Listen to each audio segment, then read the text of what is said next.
başında sayray sayray soğuk gelir kökülük.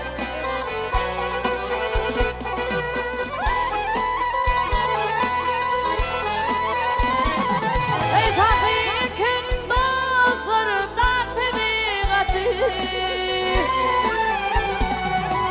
marşediptir ona açıp kıynatı kuvveti dayansıp koşu kanatı parlayıp asmanı kalır kökülük.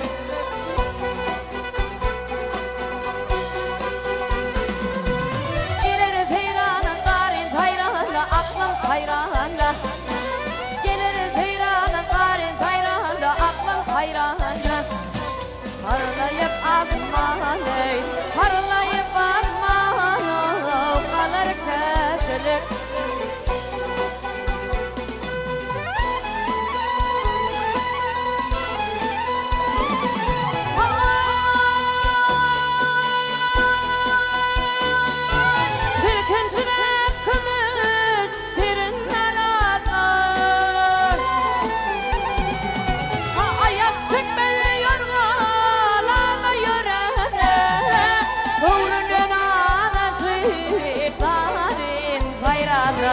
Hakka koruyup ya kular kökülük.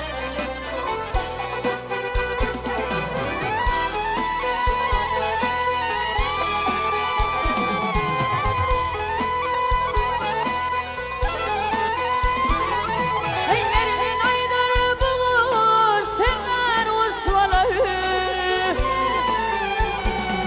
ey onu görünlerim gavunu basvaları Sabancak yeri kaya taşlar parlayıp asmanı kalır kökülük.